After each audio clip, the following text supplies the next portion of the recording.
दोस्तों स्वागत है आपका मेरे YouTube चैनल इंग्लिश बाबू पर। और आज मैं फिर हाजिर हूँ आपके साथ एक नई स्टोरी लेकर। और और दोस्तों आज जो स्टोरी मैं आपके लिए लेकर आया हूँ ये एक शॉर्ट मॉरल स्टोरी है। बहुत ही अच्छी कहानी है, बहुत ही अच्छे मैसेज के साथ ये कहानी है। और जो कहानी है बहुत ही ज़्यादा हार्ट टचिंग है, सुनने में आपको बहुत अच्छा लगेगा। उसके अलावा दोस्तों आज की इस स्टोरी में आपको कुछ नए इंग्लिश के वर्ड मीनिंग सीखने को मिलेंगे, उनकी करेक्ट प्रोनाउंसिएशन के बारे में पता चलेगा और हमेशा की तरह जो इसका ग्रामर का पार्ट है उसे बिल्कुल डिटेल में कवर करेंगे, तो एक एक स्ट्रक्चर को आप बड़ी आसानी से सीख पाएंगे। तो चलिए दोस्तों आज के इस कहानी को हम शुरू करते हैं और सबसे पहले कहानी का टाइटल देखते हैं। कहानी का टाइटल है द वुडन बाउल। क्या मतलब हुआ दोस्तों? वुड का मतलब होता है लकड़ी और वुडन का मतलब होता है लकड़ी का। कोई भी ऐसी वस्तु जो कि लकड़ी की बनी होती है उसे वुडन कहा जाता है। वुडन का अर्थ हुआ लकड़ी का और बाउल का मतलब होता है कटोरा या फिर कटोरी। द वुडन बाउल मतलब कि लकड़ी की कटोरी। तो दोस्तों ये आज की इस कहानी का टाइटल है, शीर्षक है। और अब मैं से पढ़ना शुरू करता हूँ। आपसे रिक्वेस्ट है आप कहानी को बिल्कुल ध्यान से सुने और यदि आज की स्टोरी में आपको कोई नया वर्ड या स्ट्रक्चर मिले तो आप उसे नोट करें। और उसके अलावा यदि कहानी अच्छी लगे तो आप इसे लाइक ज़रूर करें। तो चलिए इसको शुरू करते हैं। A frail old man went to live with his son, daughter-in-law and a 4-year-old grandson। क्या मतलब हुआ दोस्तों? ये जो वाक्य है ये पास्ट इंडेफिनिट का अफर्मेटिव वाक्य है। और जब हम पास्ट इंडेफिनिट में कोई भी अफर्मेटिव का वाक्य बनाते हैं तो वहाँ वर्ब की सेकंड फॉर्म का प्रयोग किया जाता है। और दोस्तों ये जो वाक्य है ये इस वाक्य में दो वर्बों का प्रयोग किया गया है। तो आपको यहाँ पर इस चीज़ को भी ध्यान में रखना है कि जब आप कोई ऐसा वाक्य बनाते हैं जहाँ पर आपको दो वर्ब का प्रयोग करना है तो जो पहली वर्ब है, जो मुख्य वर्ब है, उसे आपको पहले मेंशन करना है और उसके बाद आपको टू लगाना है कंजक्शन के रूप में। और टू के बाद आपको हमेशा ही वर्ब की फर्स्ट फॉर्म का प्रयोग करना होता है। तो इस तरह से आप दो वर्ब के वाक्य बना सकते हैं। तो क्या मतलब हुआ? अ फ्रेल ओल्ड मैन। दोस्तों FRAIL फ्रेल का मतलब होता है दुर्बल और ये एक एडजेक्टिव है। कोई कमज़ोर व्यक्ति को या दुर्बल को फ्रेल कहा जाता है। अ फ्रेल ओल्ड मैन मतलब कि एक कमज़ोर या कह सकते हैं दुर्बल जो बूढ़ा आदमी था। वेंट वो गया, टू लिव रहने के लिए, विद हिज सन अपने बेटे के साथ, डॉटर इन लॉ मतलब कि बहू के साथ, एंड अ 4-year-old ग्रैंडसन और एक 4 साल के पोते के साथ रहने के लिए। तो इस पूरी लाइन का क्या अर्थ निकला? A frail old man went to live with his son, daughter in law and a 4-year-old grandson मतलब कि एक कमज़ोर बूढ़ा आदमी अपने बेटे, बहू और 4 साल के पोते के साथ रहने के लिए गया। चलिए आगे देखिए। The old man's hands trembled, his eyesight was blurred and his step faltered. क्या अर्थ हुआ दोस्तों? मैन के बाद एपिस्ट्रोफी एस है जिसका अर्थ होता है काकी के। जब हम किसी नाम या व्यक्ति के साथ कुछ जोड़ना चाहते हैं, उसको पजेसिव केस बनाना चाहते हैं, तो वहाँ पर एपिस्ट्रोफी एस का यूज़ किया जाता है जिसका अर्थ होता है काकी के। तो क्या अर्थ हुआ? The old man's hands trembled. और ये भी हमारा पास्ट का ही वाक्य है, पास्ट इंडेफिनिट का अफर्मेटिव वाक्य है। ट्रेम्बल का मतलब होता है थरथराना, कांपना, उसे ट्रेम्बल कहा जाता है। The old man's hands trembled मतलब कि बूढ़े आदमी के हाथ कांपते थे। His eye sight was blurred. Eye sight का मतलब होता है नज़र, जिसे हम आमतौर पर नज़र कहते हैं, दृष्टि, आंखों की दृष्टि, आंखों की रोशनी, उसे आई साइट कहा जाता है। ब्लर का मतलब होता है धुंधला, जो कि एक एडजेक्टिव है। His eye sight was blurred जो उसकी जो आई साइट थी मतलब जो उसकी नज़र थी, जो उसकी दृष्टि थी वो धुंधली थी। एंड हिज स्टेप और जो उनके कदम थे, फॉल्टर्ड वो लड़खड़ाते थे। आगे देखिए। The family at together every night eight the dinner table. और दोस्तों ये भी पास्ट इंडेफिनिट का अफर्मेटिव वाक्य है जहाँ सेकंड फॉर्म लगाई जाती है। EAT ईट का मतलब होता है खाना और ये उसकी सेकंड फॉर्म में, आप इसे नोट कर लीजिए, ATE एट। तो ये वर्ब की सेकंड फॉर्म है। तो क्या अर्थ हुआ? The family at together. Together मतलब एक साथ में, जो परिवार था वो एक साथ खाता था। एवरी नाइट हर रात को, हर रात को, eight the dinner table, eight the dinner table मतलब कि डिनर की टेबल। तो इस पूरी लाइन का क्या अर्थ हुआ कि जो परिवार था वो हर रात एक साथ खाना खाते थे डिनर टेबल पर। But the old man's shaky hands and failing sight made eating rather difficult. क्या अर्थ हुआ? But the old man's shaky hands. दोस्तों SHAKY शेकी एक एडजेक्टिव है जिसका अर्थ होता है कांपते हुए, हिलते हुए, जो कि एक एडजेक्टिव है। लेकिन the old man shaky hands, लेकिन जो बूढ़े आदमी के जो कांपते हुए हाथ थे, एंड फेलिंग साइट, और जो उनकी जो फेलिंग साइट मतलब कि जो उनकी कमज़ोर दृष्टि थी, जो कमज़ोर नज़र थी, मेड ईटिंग रादर डिफ़िकल्ट, वो इस खाने को मतलब इस खाना खाने की प्रक्रिया को बनाते थे, क्या बनाते थे? रादर डिफ़िकल्ट, वो इस प्रक्रिया को कठिन कर देते थे, वो उनके लिए कठिन बनाते थे। तो जाहिर सी बात है वो जो बूढ़े आदमी थे उनके हाथ कांपते थे और जो उनकी नज़र थी वो भी कमज़ोर थी, जिस कारण ये जो खाना खाने की जो प्रक्रिया थी वो उनके लिए कठिन काम था, कठिन हो जाती थी। आगे देखिए, peas rolled off his spoon on to the floor. दोस्तों पी का मतलब होता है, आमतौर पर पीस का मतलब होता है मटर के दाने, लेकिन इस तरह के जो छोटे मोटे दाने वगैरह होते हैं अनाज के, उन्हें भी पीस कहा जाता है। और रोल का मतलब लुढ़क जाना, जो दाने होते थे रोल्ड ऑफ हिज स्पून, वो उनकी चम्मच से लुढ़क जाते थे। ऑन टू द फ्लोर, फर्श पर जो दाने थे वो उनकी चम्मच से लुढ़क जाते थे। When he grasped the glass often milk spilled on the tablecloth. क्या अर्थ हुआ? दोस्तों ग्रैस्प का मतलब होता है किसी चीज़ को थामना, पकड़ना, और ये सेकंड फॉर्म में ग्रैप्स। तो क्या अर्थ हुआ? When he grasps the glass मतलब जब वो ग्लास को पकड़ते थे, जब वो ग्लास को थामते थे। ओफन मतलब कि अक्सर। मिल्क स्पिल का मतलब बिखर जाना, जो दूध था वो बिखर जाता था। On the table cloth, table cloth का मतलब होता है मेज पोश, जो टेबल पे कपड़ा बिछाया जाता है उसको टेबल क्लॉथ कहा जाता है। तो अक्सर क्या होता था कि जब वो ग्लास को पकड़ते थे तो अक्सर जो दूध था वो टेबल क्लॉथ पर, मेज पोश पर बिखर जाता था। और दोस्तों आप यहाँ पर इस चित्र को भी देख सकते हैं कि किस तरह से जो बूढ़ा व्यक्ति हैं वो खाना खा रहे हैं और जो दूध वगैरह है वो गिर रहा है, और एक ही टेबल पर ये सब लोग यहाँ पर भोजन कर रहे हैं, लेकिन जो ये वृद्ध व्यक्ति हैं ये ठीक से खाना नहीं खा पा रहे हैं। चलिए आगे देखिए,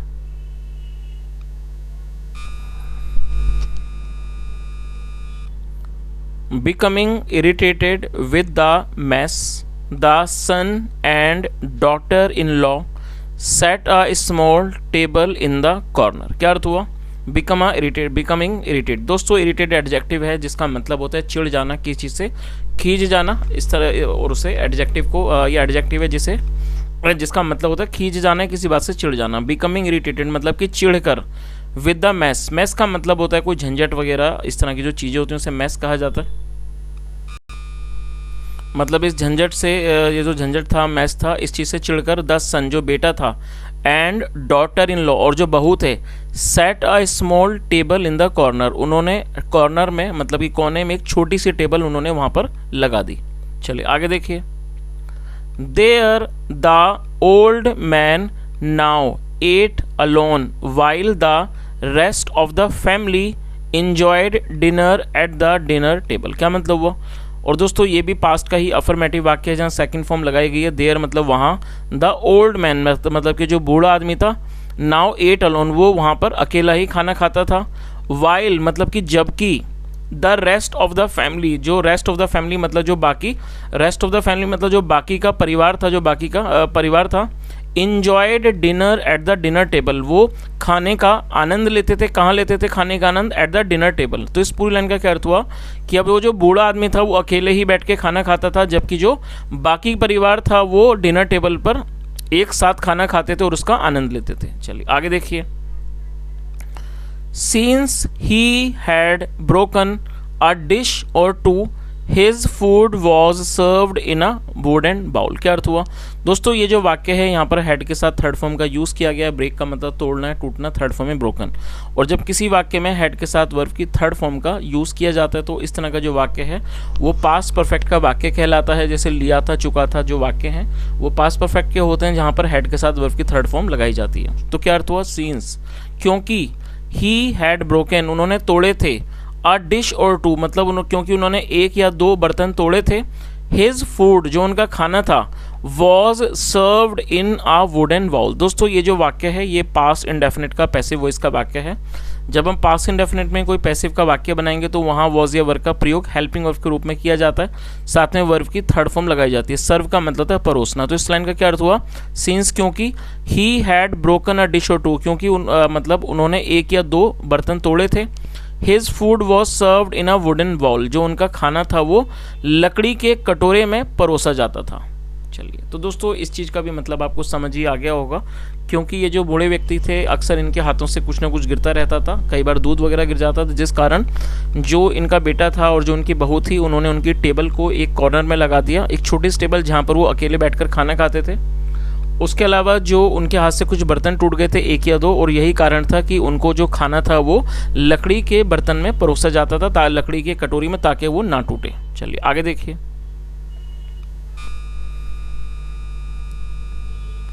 Sometimes when the family glanced in the old man's direction, he had a tear in his eyes as he ate alone। क्या अर्थ हुआ समटाइम, मतलब कि कई बार when the family glanced, glance का मतलब नज़र डालना, मतलब जब जो परिवार था वो नज़र डालता in the old man's direction, मतलब बूढ़े व्यक्ति की दिशा में, मतलब जहाँ पर वो बैठते थे, जब वो उस तरफ नज़र डालते देखते, he had a tear, उनकी आंख में आंसू होते थे, in his eyes as he ate alone, क्योंकि वो खाना खाते थे तो उनकी आंखों में आंसू होते थे, क्योंकि वो अकेले होते थे। आगे देखिए।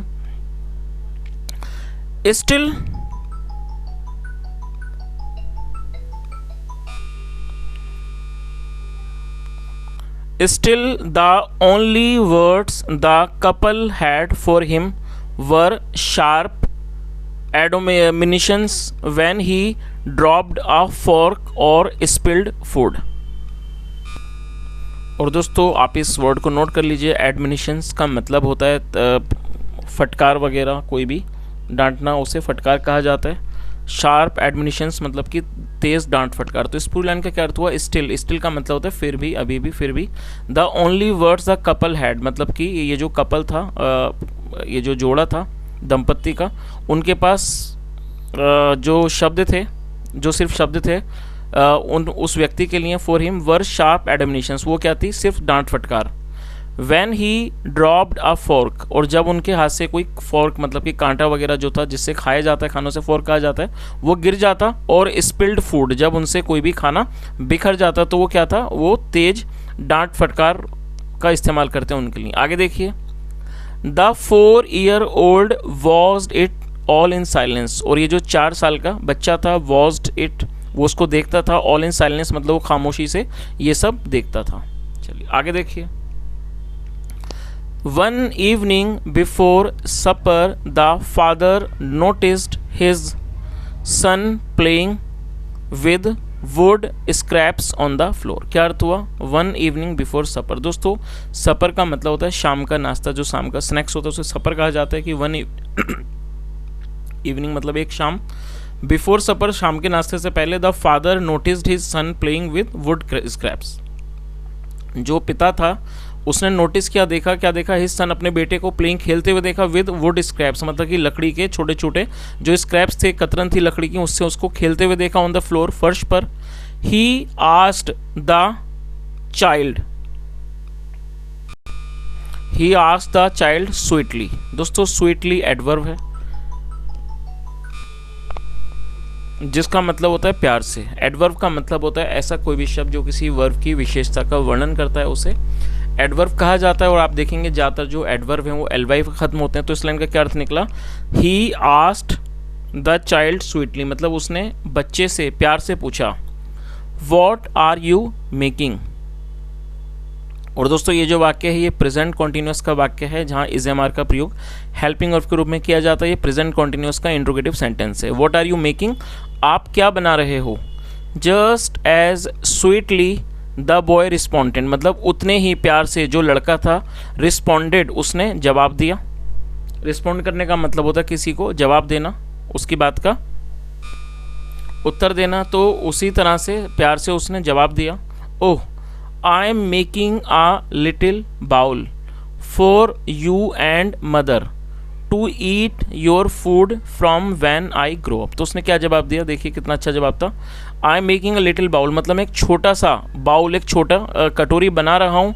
फॉर यू एंड मदर, मतलब कि आपके लिए और माँ के लिए। टू ईट, खाने के लिए। योर फूड, आपका भोजन खाने के लिए, आपके भोजन खाने के लिए। From when I grow up, जब मैं बड़ा हो जाऊंगा। चलिए आगे देखिए।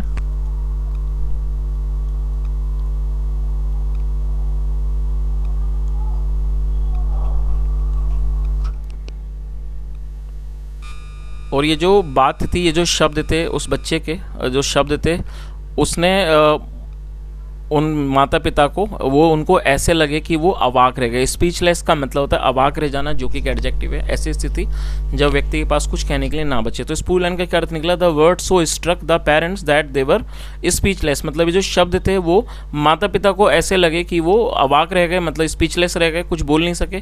देन फिर टीयर्स स्टार्टेड टू स्ट्रीम, फिर जो आंसू थे वो बहने लगे, टू स्ट्रीम बहने लगे। डाउन देयर चीक्स, उनके गालों से जो आंसू थे वो बहने लगे।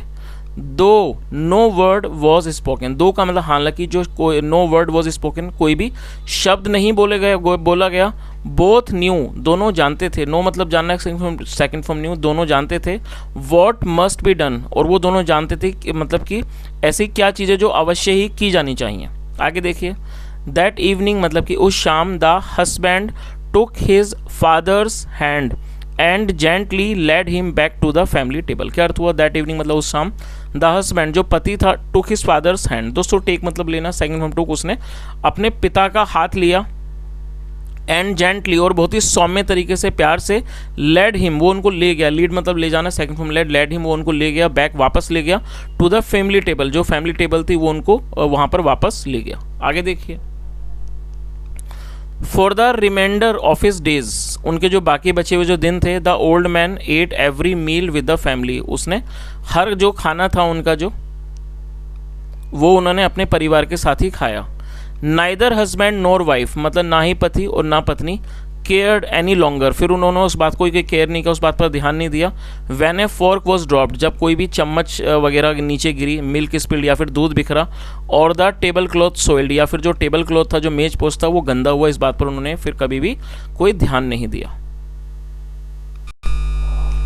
चलिए अब इस कहानी का जो एक छोटा सा मॉरल है हम वो भी देख लेते हैं। क्या मॉरल है, वाइजली सेट, मतलब इस चीज़ को समझदारी से कहा गया है। Always love and respect your parents. क्या अर्थ हुआ, always love and respect your parents, मतलब हमेशा अपने माता पिता से प्यार करो और उनका सम्मान करो।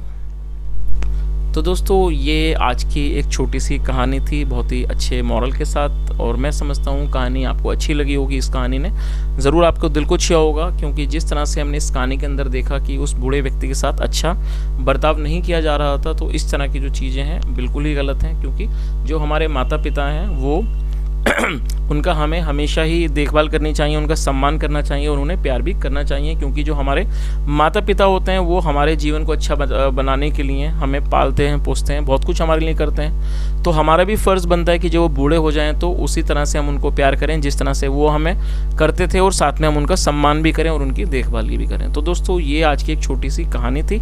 यदि कहानी अच्छी लगी हो, मेरा पढ़ाने का प्रयास अच्छा लगा हो, तो आपसे रिक्वेस्ट है वीडियो को लाइक करें, शेयर करें, चैनल को सब्सक्राइब करें, और यदि कोई सुझाव हो तो कमेंट में बताएं। सुनने के लिए thank you so much. Have a nice day and bye.